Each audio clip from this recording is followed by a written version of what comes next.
नमस्कार मित्रों, आप लोगों का कृष्णा दुबे मैथ्स एजुकेटर के इस YouTube चैनल पे बहुत बहुत स्वागत है। तो जैसा कि आप लोगों को पता होगा कि एनवीएस की वैकेंसीज आ गई हैं टीजीटी पीजीटी और प्रिंसिपल और कुछ और पोस्ट के रिगार्डिंग, ठीक है।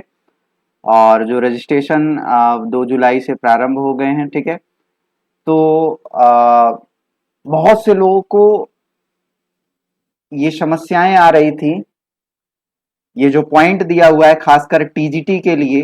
तो यद्यपि इस मेरे इस चैनल पे मैथमेटिक्स के रिगार्डिंग आपको बातें की जाएंगी, लेकिन अगर आप दूसरे विषयों से भी आप रिलेटेड हो तो भी ये वीडियो आपके लिए बहुत यूजफुल रहेगा, क्योंकि सारी चीजें, सारी जो इसेंशियल क्वालिफिकेशन है जो आपको रखनी होती है, वो सारी चीजें सिमिलर हैं, ठीक है। तो अगर आप दूसरे सब्जेक्ट्स के लिए भी हैं तो भी आप ये वीडियोस को देखें, आपको काफी हद तक मदद मिलेगी। और मैथमेटिक्स टीजीटी मैथ्स जिनको देना है उनको तो ये वीडियो जरूर से जरूर देखना चाहिए, क्योंकि आप इतनी मेहनत करने के बाद जब भी आपका सिलेक्शन होता है, जब भी आप क्वालिफाई करते हो रिटन एग्जाम, और जब भी डॉक्यूमेंट वेरिफिकेशन होगा, तो वहां पर आपका रिजेक्शन ना हो जाए, ठीक है। जैसे बहुत से लोग के दिमाग में होता है कि मैंने मैथमेटिक्स किया हुआ है, लेकिन यहाँ पर काफी कुछ चीजें आपको समझनी होंगी, और ये पॉइंट्स जो यहाँ पर दिए गए हैं इनको बहुत अच्छे से समझना होगा, क्योंकि एनवीएस में जरा सा भी अगर आपने मिस्टेक किया तो आपको रिजेक्ट कर दिया जाएगा, ठीक है। वहां कोई भी आपसे उसमें एक्सक्यूज नहीं देखा जाएगा। तो जैसा कि आप लोग को पता होगा कि जो आपकी रजिस्ट्रेशंस हैं वो, और जो फॉर्म फिलिंग है वो स्टार्ट हो गई है 2 जुलाई से, ठीक है। रजिस्ट्रेशन क्लोज हो जाएगा 22 जुलाई तक। फी डिपॉजिट लास्ट डेट है वो भी 2 जुलाई से स्टार्ट होगी, और जो क्लोज डेट है वो 22 जुलाई। कुल मिला के ये फॉर्म 22 जुलाई तक भरा जाएगा। और साथ ही साथ आगे अभी नोटिफिकेशन मैं पूरा दिखाऊंगा आपको, और उसमें सारी चीजों को मैंने मार्क आउट किया हुआ है, ठीक है। और जब तक अथेंटिक सारी चीजें नहीं आती हैं, मैं कोई वीडियोज नहीं लेके आता हूं। मेरा ये चैनल या मैं कोई भी वीडियो लेके आऊंगा किसी के भी रिगार्डिंग, वो अथेंटिक रहेगा, और जो चीजें प्रॉपर वे में रहती हैं और सारी चीजों को स्पष्टता के साथ मैं लेके आता हूं, ठीक है। तो आपकी एलिजिबिलिटी क्राइटेरिया भी इन्हीं डेट्स पर ही डिपेंड करेगी, ठीक है। तो अगर आपने 22 जुलाई, अभी उसमें नोटिफिकेशन में आपको दिखाऊंगा, और उसमें जिस दिन क्लोजिंग डेट का टाइम है उस टाइम तक अगर आपने जो भी पोस्ट के लिए आप फॉर्म फिल कर रहे हो, अगर वो एलिजिबिलिटी आपकी पूरी हो रही है उस डेट तक, तो ही आप एलिजिबल हो, अदरवाइज आप एलिजिबल नहीं हो, ठीक है। एक और बात, 1/4 marks will be deducted for each wrong answer, ठीक है। तो आपको 1/4 की माइनस मार्किंग भी है। तो आइए स्टार्ट किया जाए सेशन को। तो जो भी लोग मेरे चैनल पे फर्स्ट टाइम विजिट कर रहे हैं वो चैनल को सब्सक्राइब कर दें, और जिन्होंने सब्सक्राइब किया हुआ है वो ज्यादा से ज्यादा लोगों के साथ इस बात को शेयर कर देंगे। तो चलिए, सबसे पहले मैं आपके नोटिफिकेशन को ही ओपन करता हूं। ये ऑफिशियल नोटिफिकेशन है, मैंने मार्क आउट किया हुआ है, ठीक है। पोस्ट वगैरह आप जानते ही होंगे कितनी पोस्ट आई है, ये सारा कुछ मैं इस पे नहीं चर्चा करने जा रहा हूं। जो डाउट बन रहा है आप लोगों का, मैं उसको एकदम क्रिस्टल क्लियर कर दूंगा, ठीक है। तो ये प्रिंसिपल की पोस्ट है, ठीक है। अब यहां से आपका मैंने पॉइंट आउट किया हुआ है, ठीक है। तो जो पीजीटी पोस्ट ग्रेजुएट टीचर्स के लिए हैं, मैं बात करूं मैथमेटिक्स के लिए, तो टोटल पोस्ट आई हुई हैं 26, ठीक है। जिसमें 13 यूआर है, 2 EWS OBC non creamy layer, 7 SC ST, 3 1, ठीक है। टोटल जो है वो 26 पोस्ट हैं, ठीक है। बाकी आप अपने ग्रुप्स के हिसाब से देख सकते हो। अगर हम बात करें टीजीटी के लिए, तो टोटल पोस्ट आई हुई है 167, जिसमें 69 यूआर है, ईडब्ल्यूएस 16 है, और 45 ओबीसी नॉन क्रीमी लेयर है, एससी एसटी 12 25 और 12 है, ठीक है। आगे बढ़ा जाए। नेक्स्ट, यहां मैं एक एक करके सारे पॉइंट्स को एकदम प्रॉपर वे में लेके चलूंगा। पोस्ट ग्रेजुएट टीचर, जो लोग पीजीटी का फॉर्म फिलअप करना चाहते हैं, ये सब्जेक्ट्स हैं, ठीक है। सब्जेक्ट्स के कोड हैं आपके बायोलॉजी, केमिस्ट्री, फिजिक्स, आपको इकोनॉमिक्स, ठीक है। मैथमेटिक्स का पोस्ट कोड 10 है, ठीक। जो लेवल 8 की ये नौकरी है, ठीक है। और अगर हम बात करें इसेंशियल क्वालिफिकेशन की, ठीक है, तो बहुत ध्यान से अब सारी चीज को आप देखना, ठीक है। 2 year integrated post graduate course from regional college of education of NCERT or any other NCT recognized university in the concerned subject with at least 50% marks in aggregate, ठीक है। कंसर्न सब्जेक्ट में जो दूसरे विषय वाले भी हैं उनके लिए भी ये बहुत यूजफुल रहेगा, क्योंकि कंसर्न सब्जेक्ट आप अपने हिसाब से आप जो भी सब्जेक्ट के लिए हो वो आप देख सकते हो, ठीक है। जैसे अगर हम बात करें मैथमेटिक्स के लिए तो ऑब्वियस सी बात है कंसर्न सब्जेक्ट मैथमेटिक्स या अप्लाइड मैथमेटिक्स होगा, ठीक है। ये तो हो गया जिनका 2 ईयर का post graduate course integrated course है, ठीक है। B.Ed degree is not required for candidate who have undergone 4 year integrated course of regional college. अगर 4 साल का इंटीग्रेटेड कोर्स किया हुआ है तो वो कोर्स ही ऐसा बनाया गया होता है कि जिसमें कि ऑलरेडी आपको टीचर के लिए ही पढ़ाया लिखाया जाता है, ठीक है। अब जो प्योरली मास्टर्स किए हुए हैं उनके बारे में बात करूं, ये और करके जो बात दी गई है उनके लिए, ठीक है। जिन्होंने पीजी किया हुआ है, इंटीग्रेटेड कोर्स ना करके सिंपली पीजी किया हुआ है जिन्होंने, तो उनके 50% मार्क्स एग्रीगेट होने चाहिए, मतलब आपके पीजी में 50% मार्क्स होने चाहिए। अगर मैं बात करूं मैथमेटिक्स के लिए तो गणित विषय में आपका एमए एमएससी में आपके 50% मार्क्स होने चाहिए, ठीक है। आगे और भी एलिजिबिलिटी क्राइटेरिया ये सब्जेक्ट्स का दिया गया कि ये सब्जेक्ट्स में आपके आपको कंसर्न सब्जेक्ट हैं आपके, ठीक है। अगर हम बात करें पॉइंट नंबर 2, पहला पॉइंट तो हो गया कि आपने पीजी होना चाहिए, एमए एमएससी, ठीक है। अगर पॉइंट नंबर 2 की बात करें तो यहाँ एक इंपॉर्टेंट नोट कहा गया है, candidate possessing master degree with specialization in discipline subject, जो ऊपर अभी आपने देखा पिछले स्लाइड में जो सब्जेक्ट्स मेंशन है उसी में आपको मास्टर्स करना होगा, ठीक है। सेकंड जो आपकी इसेंशियल क्वालिफिकेशन है, आपके पास बीएड डिग्री होनी चाहिए, ठीक है। Third, proficiency in teaching in Hindi and English medium, आप दोनों ही मीडियम में पढ़ाने में अच्छे होने चाहिए, ठीक है। डिजायरेबल क्वालिफिकेशन ये सारा कुछ है, ठीक है।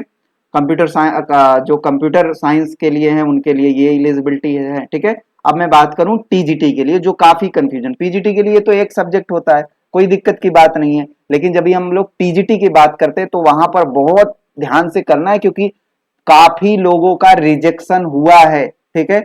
नवोदय विद्यालय समिति में जब भी आपका डॉक्यूमेंट वेरिफिकेशन होगा, आपके मार्क्स अच्छे होने के बावजूद भी आपका रिजेक्शन हो जाएगा डॉक्यूमेंट वेरिफिकेशन में, इसलिए बहुत ध्यान से इस चीज को समझना और उसके बाद ही आप फॉर्म फिलअप करिएगा, ठीक है।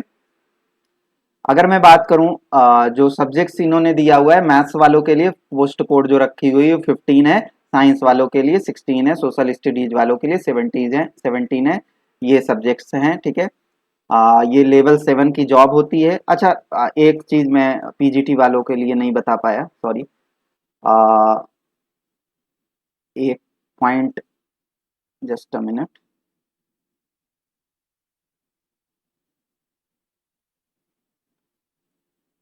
ठीक है, नॉट एक्सीडिंग जो अपर एज लिमिट है पीजीटी वालों के लिए, पोस्ट ग्रेजुएट टीचर वालों के लिए जो अपर लिमिट है, एज लिमिट, वो 40 साल, ठीक है। 40 साल से ऊपर वाले पीजीटी का फॉर्म फिलअप नहीं कर पाएंगे, ठीक है। अब बात करते हैं टीजीटी के लिए, ठीक है। तो टीजीटी के लिए आपकी जो अपर एज लिमिट है वो 35 साल रखी गई है, 35 साल से ऊपर वाले फॉर्म फिलअप नहीं कर पाएंगे। अब यहां ध्यान देने वाली बात है, सभी विषयों के लिए जो भी आप विषय हो, चाहे आप टीजीटी हिंदी देते हो, इंग्लिश देते हो, कोई भी, मैं स्पेशली ये चैनल हमारा मैथमेटिक्स के रिगार्डिंग है, लेकिन यहाँ जो बातें दी गई हैं वो सबके लिए कॉमन है, ठीक है। इसेंशियल क्वालिफिकेशन बहुत ध्यान से समझना, और इसको एक और पार्ट इसका है उसके साथ आपको करना पड़ेगा, ठीक है, तब आपको सारी इसेंशियल सी मालूम पड़ पाएगी। तो पॉइंट नंबर ए कहा है कि 4 year integrated course of regional college of education of NCERT or other NCTE institute with at least 50% marks in concerned subject as well as in the aggregate, ठीक है। ये तो बहुत कम लोगों के पास ये वाली डिग्री होती है जिन्होंने इंटीग्रेटेड कोर्स किया होता है 4 साल का, ठीक है। तो उनके लिए क्या है कि 50% मार्क्स कंसर्न सब्जेक्ट में होना चाहिए। मैं कंसर्न सब्जेक्ट अभी बताऊंगा क्या क्या है कंसर्न सब्जेक्ट, ठीक है। बहुत ध्यान से आप करना। देखो, सब में यही बात लिखी गई है, 50% आपके कंसर्न सब्जेक्ट में होने चाहिए और एग्रीगेट भी 50 होने चाहिए, इसका मतलब समझना, ठीक है।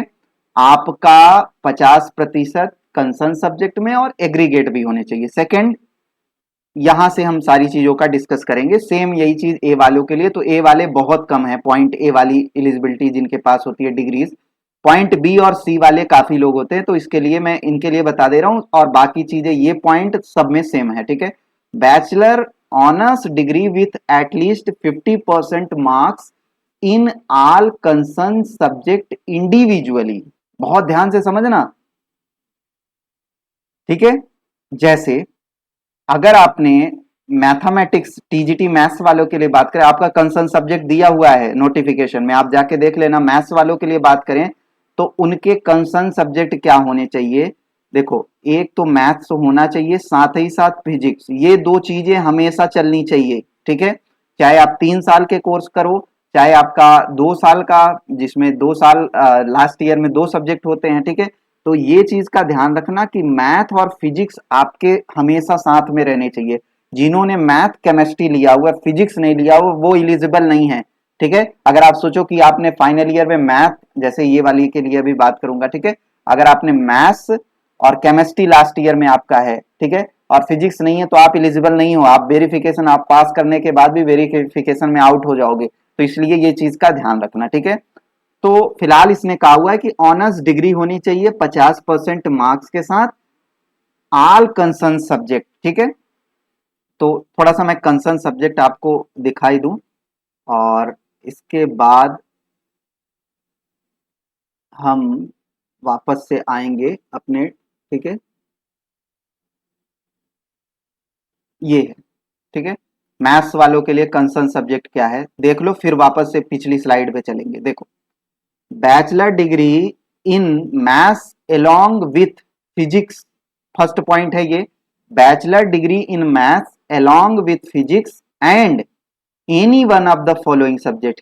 देखो, मैथ फिजिक्स तो होना चाहिए, जिनका 3 साल वाला है, ठीक है, दो तो आपके होने चाहिए, साथ ही साथ इसमें से तीसरा कोई हो, electronics, chemistry, computer science, statistics, ठीक है। तो इनमें से कोई एक होना चाहिए, बाकी ये दो तीनों साल में होने चाहिए, ठीक है। अब कोई कोई यूनिवर्सिटी लास्ट ईयर में 2 ही सब्जेक्ट कराती है, ठीक है। तो उसके बारे में बात करें तो ये देखो कह रहा है, इसने भी स्पष्ट किया हुआ है, in such of case university which provide for only 2 subjects out of the 6 mentioned above in final year, जो ग्रेजुएशन के फाइनल ईयर में केवल 2 सब्जेक्ट कराती हैं बहुत सी university, the candidate should have studies, ये पॉइंट ध्यान से समझना, maths and physics in the final year of examination. अगर आपने लास्ट ईयर में केमिस्ट्री मैथ रखा हुआ है तो आप एलिजिबल नहीं हो टीजीटी मैथ के लिए, आप मैथ और फिजिक्स होना चाहिए लास्ट ईयर में आपके, समझ आ रही बात। तो लास्ट ईयर में आपके क्या होने चाहिए, मैथ और फिजिक्स, ठीक है, ठीक। और एंड 3 सब्जेक्ट फर्स्ट सेकंड, मतलब लास्ट के ईयर में मैथ फिजिक्स होना चाहिए, और बाकी के जो पहले दूसरे साल हो वो मैथ फिजिक्स के साथ साथ इन बाकी जो बचा हुआ है, chemistry, electronics, computer science, statistics, ठीक है, इसमें से कोई एक सब्जेक्ट होना चाहिए, ठीक है। तो समझ आ गया आपको, सब्जेक्ट क्लियर हो गए। थर्ड है, जिन्होंने ऑनर्स मैथ्स किया हुआ है, ठीक है, जिन्होंने मैथ्स ऑनर्स किया हुआ है वो एलिजिबल तभी होंगे only if they have studies physics and chemistry, electronic, मतलब फिजिक्स साथ में कंपलसरी है, chemistry, electronics, computer science, statics in any of the 2 years course, ठीक है। मतलब अगर आपने मैथ्स ऑनर्स के साथ किया हुआ वो तो आपके तीनों साल रहेंगे, साथ ही साथ फिजिक्स और फिजिक्स के साथ साथ ये पांचों में से, ये चारों में से, chemistry, electronics, computer science, statistics में से कोई एक बाकी के 2 साल मैथ आपके होने चाहिए, तो आप एलिजिबल हो। लास्ट में इसने किया लिखा हुआ है कि जो लोग बीएससी ऑनर्स फिजिक्स में या केमिस्ट्री में हैं वो टीजीटी मैथ के लिए एलिजिबल नहीं है। मेरी बात सबको समझ आ गई। तो समअप करते हैं, आपका अगर आप ऑनर्स वाले हो तो आपके मैथ तीनों साल, मतलब आपके टीजी आप मैथ ऑनर्स होने चाहिए, साथ ही साथ 2 साल में किसी ने अगर फिजिक्स नहीं करा हुआ है, जैसे फिजिक्स और केमिस्ट्री, आपके फिजिक्स होने चाहिए 2 साल, साथ ही साथ केमिस्ट्री, कंप्यूटर साइंस और इलेक्ट्रॉनिक्स और स्टैटिस्टिक्स में से कोई एक होना चाहिए, ठीक है। और अगर आप बात करें कि जो और यूनिवर्सिटी हैं जो लास्ट ईयर में केवल 2 सब्जेक्ट कराती हैं, तो 2 सब्जेक्ट में आपके अंतिम साल मैथ फिजिक्स होना चाहिए, और बाकी के जो पहले दूसरे साल हैं उसमें मैथ फिजिक्स के साथ साथ chemistry, electronics, computer science, statistics इसमें से कोई एक हो गया तो भी आप इसके लिए एलिजिबल हो। क्लियर हुई बात। अब वापस से पिछली स्लाइड पे चलते हैं, क्योंकि जो भी कहानी है, जो भी रिजेक्शन है, वो यही होंगे, ठीक है। अब यहां इसने कहा हुआ है कि with at least 50% marks in all subject. तो देखो मैथ, फिजिक्स और एक तीसरा सब्जेक्ट होगा, यही तो बीएससी में आपके होंगे, ठीक है। तो मैथ्स में समझना इंडिविजुअली आपको करने हैं, ठीक है। मैथ्स में, फिजिक्स में और जो तीसरा सब्जेक्ट होगा सब में तीनों साल मिला के 50-50% होने चाहिए। अब ऐसा नहीं कि किसी बच्चे का पहले साल 49% है, सेकेंड ईयर 60, थर्ड ईयर में उसका 70% है, तो वो भी एलिजिबल है, ठीक है। कुल मिला के मैथ में आपके तीनों साल में 50% होने चाहिए। बात समझ आ गया। इंडिविजुअली का मतलब समझ आया। ऐसे फिजिक्स में भी आपके कितने परसेंट होने चाहिए? 50%। ऐसे ही जो तीसरा सब्जेक्ट होगा इसमें भी आपके कितने परसेंट होने चाहिए? 50% होने चाहिए, ठीक है। ये इंडिविजुअल भी हो गया। अब सेकंड इसने एग्रीगेट भी कहा हुआ है, ऐसा नहीं कि इंडिविजुअली कर लिया, ऑब्वियस सी बात है इंडिविजुअली हो गया तो आपका ये बन जाएगा, ठीक है। तो एग्रीगेट भी आपके कितने होने चाहिए? 50% होने चाहिए, ठीक है। इतनी बात सबको समझ आ गई। मतलब इंडिविजुअली भी 50% और एग्रीगेट भी आपके 50% होने चाहिए, ठीक है। Bachelor degree from recognized university with at least 50% marks in concern subject also in aggregate, ठीक है। सेम वही बात है कि आपको सब इंडिविजुअल सब्जेक्ट में 50% मार्क्स होने चाहिए और टोटल आपके 50% मार्क्स होने चाहिए, ठीक है। Candidate should have study requisite subject in all 3 year, तीनों साल आपके पढ़ने होंगे। तो आई थिंक आपको बहुत अच्छे से क्लियर हो गया होगा कि क्या एलिजिबल। मैं सिलेबस सब कुछ डिस्कस करूंगा। और टीजीटी मैथ तो बहुत आसान है, ठीक है।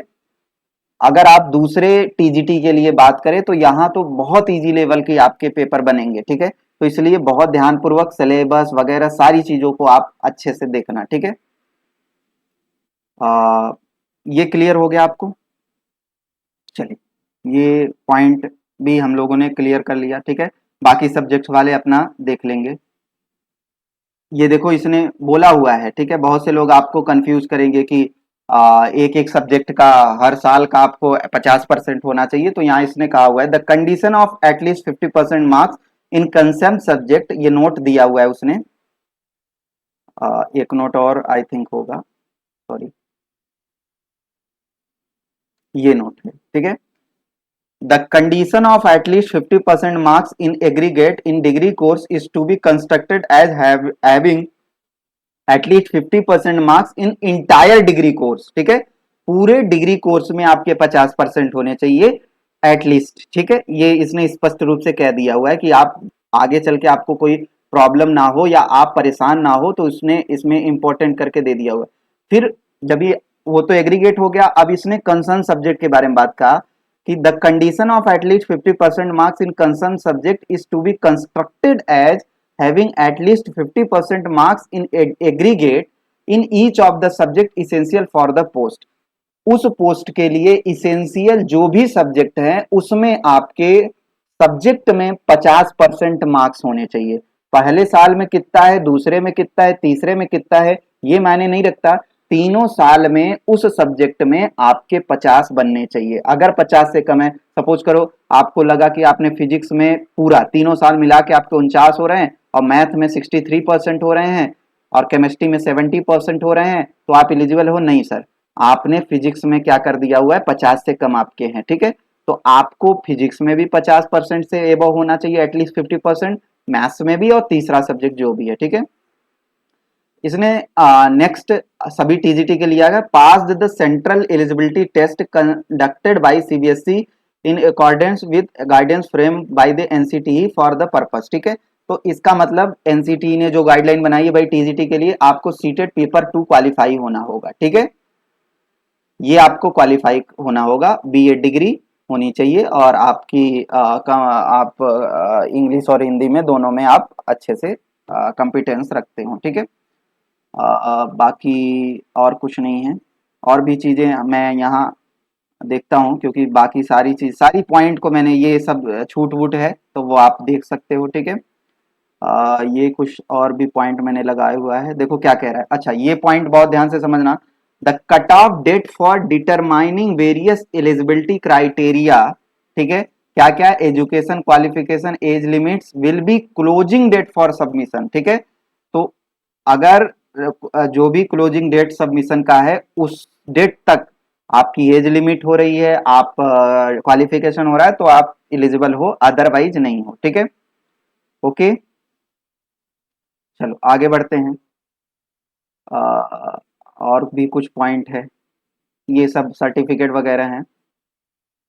In case of candidate applying for the post of TGT, a valid seated certificate issued on or before the last date of application is essential. CTET की सर्टिफिकेट जो होगी वो आपके लास्ट डेट ऑफ एप्लीकेशन के पहले की होनी चाहिए, ठीक है। मोड ऑफ सिलेक्शन क्या होगा, तो candidate will be shortlisted on the basis of their performance in computer based test, CBT और interview personal interaction put together. However for the post of librarian, ये सब बाकी चीजें हैं, मतलब आपको कंप्यूटर बेस्ड टेस्ट होगा, ठीक है। ये सेंटर वगैरह हैं, तो आप अपना सेंटर देख लेना जहां से भी आपको सुविधा हो। आप 2-3 सेंटर साइड पूछेगा आपको, ठीक है। ये आप सेंटर वगैरह देख लेना अपने हिसाब से। मैं डायरेक्ट अपने काम की बात पे आता हूँ, ठीक है। अब जो पैटर्न है पेपर का वो क्या होता है, अगर मैं पीजीटी वालों के लिए बात करूं, ठीक है, तो 5 पार्ट होंगे, सॉरी 6 पार्ट में होगा पेपर, ठीक है। आपका 150 नंबर का पेपर रहेगा, ठीक है। 3 घंटे का टाइम ड्यूरेशन रहेगा,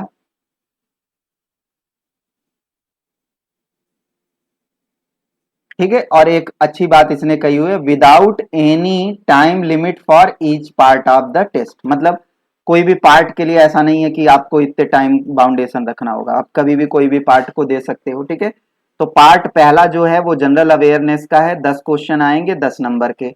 रीजनिंग एबिलिटी 20 क्वेश्चन आएंगे 20 नंबर के। नॉलेज ऑफ आईसीटी 10 क्वेश्चन आएंगे 10 नंबर के। टीचिंग एप्टीट्यूड 10 नंबर, ये पीजीटी वालों के लिए 10। डोमेन नॉलेज मतलब आपके कंसर्न सब्जेक्ट हो गया, और टीचिंग बेस्ड क्वेश्चन हो गए, ठीक है। पेडागोजी और जो आपकी न्यू एजुकेशन पॉलिसी 2020 आई हुई है, उसको एक बार आप देख के जाना, ठीक है। तो इससे कुल मिला के कितने प्रश्न आएंगे, 80 प्रश्न आएंगे, ठीक है। एक मैं सेपरेटली वीडियो लेके आऊंगा जिसमें और भी सब्जेक्ट, मतलब पीजीटी वालों के लिए पूरे पेपर को मैं आपको सारा चीज अलग से बता दूंगा, ठीक है। अभी ये पूरा नोटिफिकेशन के बारे में, लेकिन क्योंकि बहुत से कॉल मैसेज आ रहे हैं, ठीक है, कि सर मैं एलिजिबल हूं कि नहीं हूं, तो मैंने सोचा कि वीडियोस बना दिया जाए, क्योंकि अल्टीमेटली हमारा इस चैनल का या मेरा ये उद्देश्य नहीं होता कि मैं आपको कोई भी नोटिफिकेशन आया तो मैं अपने कोर्स को प्रमोट करने के लिए आ जाऊं, ठीक है।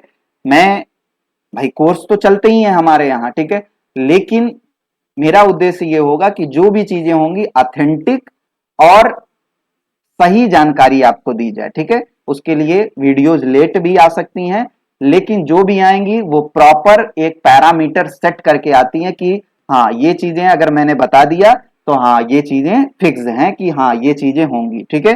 अगर संस्था जो कराती है उसने नोटिफिकेशन चेंज नहीं किया, अदरवाइज सारे पॉइंट्स को अच्छे से एनालाइज करके ही मैं वीडियोस लेके आता हूं, मैं सारी चीजों को आपको बताता हूं। तो 80 प्रश्न आएंगे आपके सब्जेक्ट्स के टीचिंग एप्टीट्यूड से बेस्ड, और प्लस आपके न्यू एजुकेशन पॉलिसी पे बेस्ड आएंगे, और pedagogy and case studies by the question. बहुत कम क्वेश्चन आते हैं, बेसिकली आपका सब्जेक्ट्स की आपको पार लगा देगा, ठीक है। इसकी अभी सिलेबस भी मैं डिस्कस करूंगा, ठीक है। लंबा वीडियो होगा, बहुत ध्यान से धैर्य से देखना, ठीक है। जो छठा पार्ट है वो ध्यान से समझना। The language competency test general English and general Hindi 10 marks का होगा सब प्रत्येक, ठीक है। मतलब 10 क्वेश्चन आएंगे इसके इंग्लिश के, 10 हिंदी के आएंगे, लेकिन ये क्वालिफाइंग होंगे, ये मार्क्स ऐड नहीं होंगे आपके एग्जाम में, ठीक है। आपको 40% मार्क्स लाना होगा ईच लैंग्वेज में। मतलब 40% का मतलब 10 का 40% कितना हो जाएगा, 4 नंबर।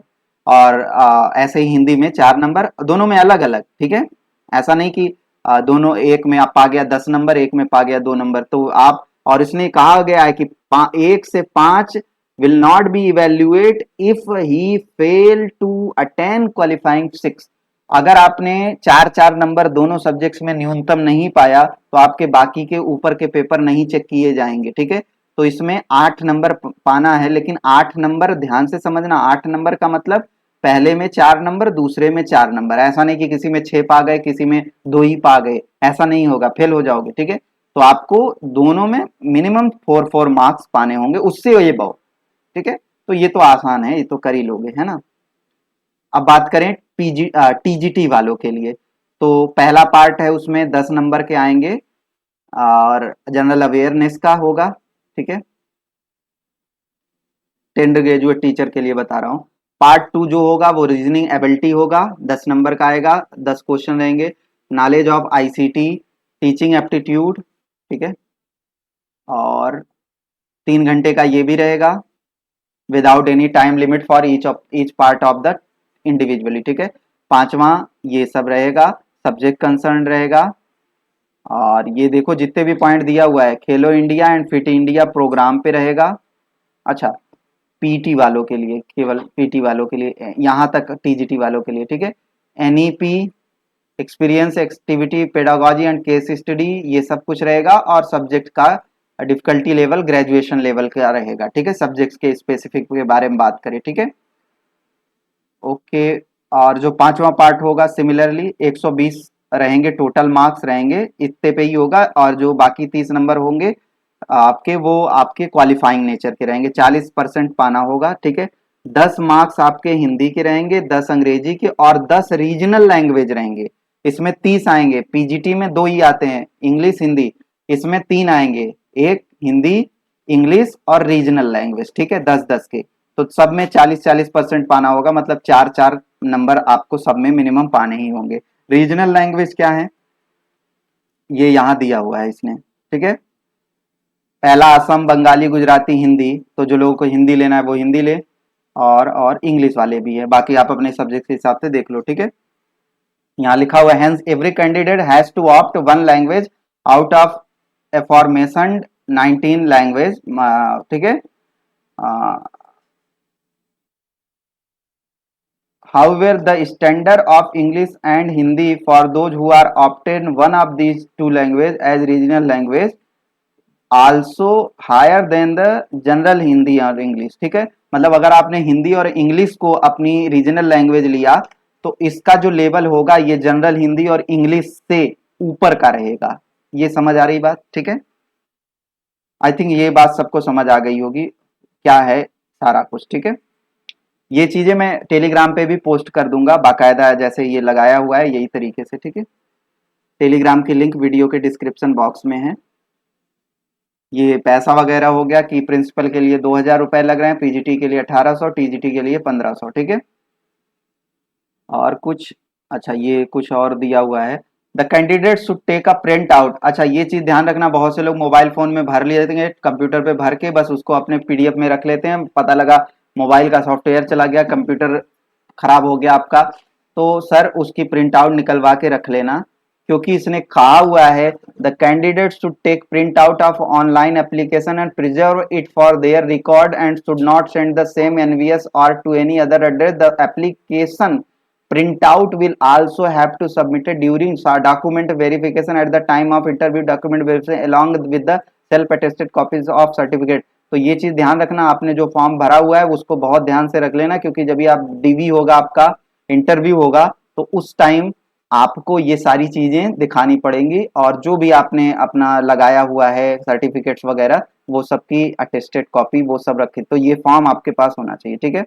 अ कैंडिडेट में apply for more than one post, एक से ज्यादा पोस्ट के लिए आप अप्लाई कर सकते हो, और उसके लिए आपको अलग से फी पे करनी पड़ेगी, ठीक है। ये सब डेट वगैरह हैं, सब पता ही है, 1/4, 1/4 आपकी निगेटिव मार्किंग होनी है। और कुछ कहा गया है, ये देखो एक पॉइंट और लगा हुआ है, देखो। अच्छा, एक चीज ध्यान रखना, बहुत से लोग अपना एक बारी भर देते हैं, जो गर्ल्स लोग हैं स्पेशली, ठीक है, फॉर्म फिलअप कर दिया, वो ये चीज नहीं पढ़ती हैं। Selected candidate are liable to posted anywhere in India, ठीक है। तो अगर आप इस चीज के लिए सक्षम हो तो ही फॉर्म फिलअप करना, ठीक है। आपको भारत में कहीं पर भी आपको पोस्ट किया जा सकता है, ठीक है। तो ये चीज का ध्यान रखना कि आप स्पेशली गर्ल्स के लिए, ठीक है, तो आप अपने हिसाब से अगर आप कंफर्टेबल हो तो आप भर सकती हो, ठीक है। अगला उसमें सेकंड पॉइंट 19 नंबर क्या है, the selected candidate will initially be on probation for a period of 2 year. 2 साल के लिए आपको प्रोबेशन पे रखा जाएगा, which can be extended at the discretion of the competent authority. अगर मान लो किसी अथॉरिटी ने कोई वो किया, तो ये चीज 2 साल के प्रोविजन को और बढ़ा भी दिया जा सकता है, ठीक है। During the probation period services of probationer can be terminated at any time of without assigning any reason of there of, ठीक है। मतलब आपको टर्मिनेट भी किया जा सकता है आपके प्रोबेशन के पीरियड में, ठीक है। वो डिपेंड करता है, कोई आपने अनुशासनहीनता का कार्य किया हो, ये सारा कुछ, तो इस अदरवाइज कोई दिक्कत नहीं होता है, ठीक है। तो ये चीजें हैं 2 साल के लिए प्रोबेशन पे इन जनरल, अब हर जगह ऐसा ही होने लगा है सेंट्रल में, ठीक है। अच्छा, कुछ लोगों को ये भी होता है कि हम लोग कोर्ट केस वगैरह करेंगे तो ये दिल्ली के जुरिडिक्शन में आएगा, इसके बारे में ये भी देख लो, है ना। कुछ लोग होते हैं तैयार रहते हैं कोर्ट केस करने के लिए, ये सब सर्टिफिकेट वगैरह हैं, ओके। अब अपन लोग बात करते हैं टीजीटी के सिलेबस के बारे में, ठीक है। तो सिलेबस से पहले बात करने से पहले थोड़ा सा मैं अपने कोर्स के बारे में आपको बता दूं, ठीक है। हमारे यहाँ ये कोर्स चलते हैं, साथ ही साथ एनवीएस टीजीटी का और एनवीएस पीजीटी के कोर्स को भी लॉन्च कर दिया गया है, ठीक है। और जीआईसी प्रवक्ता की भी वैकेंसीज बहुत जल्द आने वाली है, जीआईसी प्रवक्ता की भी वैकेंसीज आने वाली हैं, तो इनके भी कोर्स लॉन्च कर दिए गए हैं, ठीक है। अब बहुत से लोग ये सोच रहे होंगे कि सर मैंने जो लोग हमारा यहाँ मास्टर कोर्स हमारा ले चुके होंगे, ठीक है, तो मास्टर कोर्स का फायदा यही है, कोई भी वैकेंसी जाए मैथ्स के लिए, कहीं की भी वैकेंसी, उसके सिलेबस को इस कोर्स में अपडेट कर दिया जाता है। अलग से जो चीजें आपको स्पेशल कोर्स में मिलेंगे वो एक यहाँ पर फोल्डर बना के आपको मिल जाता है। तो मास्टर कोर्स जिन्होंने लिया हुआ है उनको परेशान होने की जरूरत नहीं है, आज शाम तक या कल तक में अपडेट हो जाएगा और उनको नवोदय विद्यालय का, जीआईसी प्रवक्ता का सिलेबस की सारी चीजें उनके कोर्स में ऐड हो जाएंगी, एक अलग से उनको कोर्स मिल जाएगा।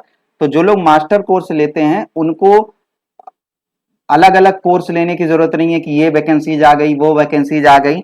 अगर आप मास्टर कोर्स ले लेते हो तो उसके लिए आप एलिजिबल हो जाते हो, ठीक है।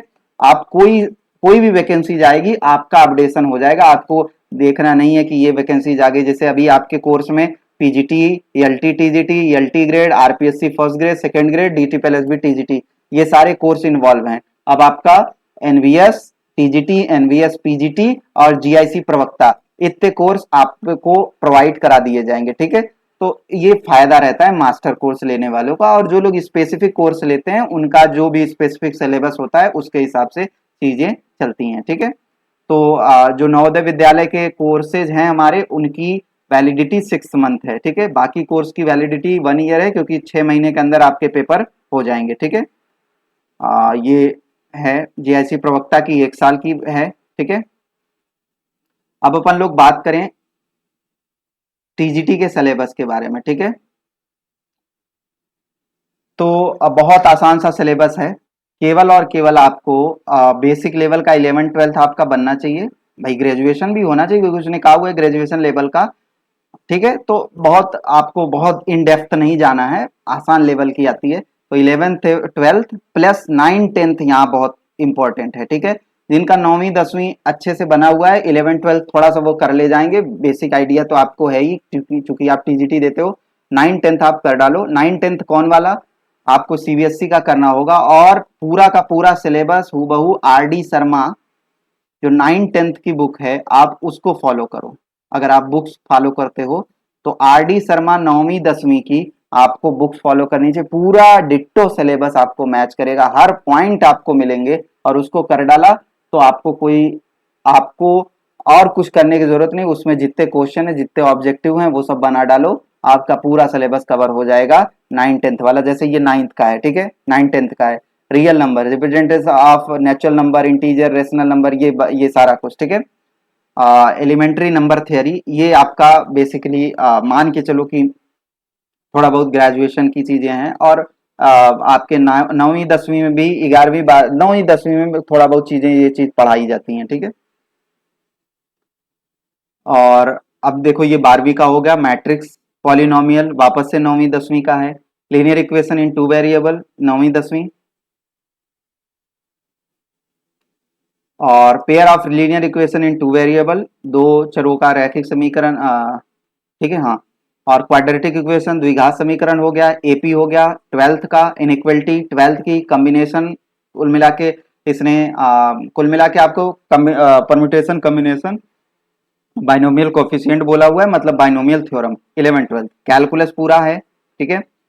और यूक्लिडियन ज्योमेट्री 9th 10th है पूरा, axiom, postulate theorem, the 5 postulate Euclid, है ना, ये ट्रायंगल, आपका कांग्रुएंसी, ये सब सर्किल थ्योरम, ये वगैरह, सर्किल का थ्योरम, है ना, सिमिलर ट्रायंगल, ये वगैरह, ठीक है। तो ये हो गया आपका 9th 10th का। वापस से कोऑर्डिनेट ज्योमेट्री 9th 10th है और 11th 12th भी है इसमें, ठीक है। Area and volume 9th 10th का है, एरिया एंड वॉल्यूम, आप आरडी शर्मा कर डालो और 9th 10th कर डालो, आपका आराम से टीजीटी हो जाएगा, ठीक है। और टिग्नोमेट्री, ठीक है, 11th 12th, statistics 9th 10th हो गया, 9th 10th कर डालो, बहुत मत सफिशियंट, ये सारी चीजें आपको हैं। प्रोबेबिलिटी 9th 10th का कर डालो, 11th 12th का कर डालो, ठीक है। ये सिलेबस हो गया आपके टीजीटी का, ट्रेंड ग्रेजुएट टीचर का, ठीक है। ये सिलेबस हो गया ट्रेंड ग्रेजुएट टीचर का। अब मैं बात करूं पीजीटी वालों के सिलेबस के बारे में, ठीक है।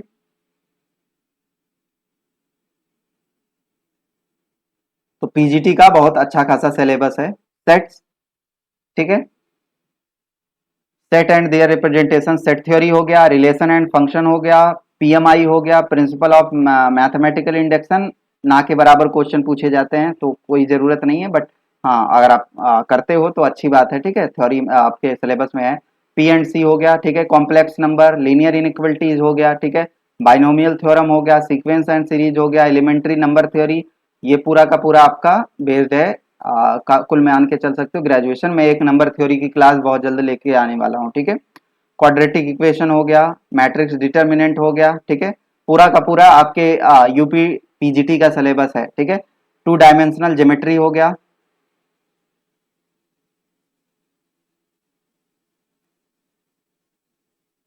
ठीक है, 2D हो गया, ट्रिग्नोमेट्रिकल फंक्शन हो गया, इनवर्स ट्रिग्नोमेट्रिक डिफरेंशियल कैलकुलस हो गया, ठीक है, एप्लीकेशन ऑफ डेरिवेटिव्स हो गया, इंटीग्रल कैलकुलस हो गया, डिफरेंशियल इक्वेशन हो गया, वेक्टर्स होंगे, 3D हो गया, स्टैटिस्टिक्स हो गया, ठीक है, मीन मीडियन मोड, ये बाकायदा आपको करना है, प्रोबेबिलिटी हो गया, ठीक है, और लीनियर अलजेब्रा है, ठीक है, और एनालिसिस, रियल कॉम्प्लेक्स दोनों है, ठीक है, रियल एंड कॉम्प्लेक्स एनालिसिस दोनों है, ठीक। तो ये इतनी चीजें हो गई, ये पूरा आपका पीजीटी का सिलेबस है, स्टैटिक्स डायनामिक्स इसमें नहीं है, ठीक है। तो कुल मिला के इसमें पीजी यूपी पीजीटी से हल्का ही सिलेबस, एक दो पॉइंट कम ही रखे हुए हैं, ठीक है, बट ये मान के चलो कि उसको छोड़ने के बाद बाकी चीजें अच्छे लेवल की आपसे पूछी जाएंगी, ठीक है। तो क्लियर हो गया होगा आई थिंक, ठीक है। अच्छा, एक और महत्वपूर्ण सी बात, अगर आपको जीआईसी प्रवक्ता के बारे में इसी तरीके से ये सारा कुछ इंफॉर्मेशन चाहिए तो आप कमेंट बॉक्स में कमेंट कर सकते हो। मैं एक डेडिकेटली, क्योंकि जीआई अभी देखो मैथमेटिक्स वालों के लिए ढेर सारी वैकेंसीज आने वाली हैं, ठीक है। यूपी में मैं बात करूं तो जीआईसी लेक्चरर आने वाली है, ठीक है, एलटी ग्रेड आने वाली है, टीजीटी पीजीटी तो चली रही है, ठीक है, प्लस अटल आवासीय विद्यालय का लोक सेवा आयोग जीआईसी का पूरा सिलेबस होता है, ठीक है। जो सिलेबस जीआईसी प्रवक्ता का है वही इसका भी होगा, और लगभग 150 से 200 प्रवक्ता की पोस्ट आने वाली है अटल आवासीय विद्यालय के लिए, ठीक है। आश्रम पद्धति का जैसा पेपर हुआ है सेम वही तरीके से जीआईसी जो भी लोक सेवा आयोग पेपर लेगा प्रवक्ता का, उसका लगभग सिलेबस सेम रहेगा। ठीक है, तो इसकी भी वैकेंसी बहुत जल्द आपको देखने को मिलेगी। जुलाई तक गवर्नमेंट ने कहा हुआ था कि आप ये सब करो, लेकिन डिले चल रहा है, पेपर वर्क है, कभी भी ये वैकेंसी इसके बारे में भी आ सकता है। ठीक है, तो आप इसके लिए भी तैयारी करते रहो।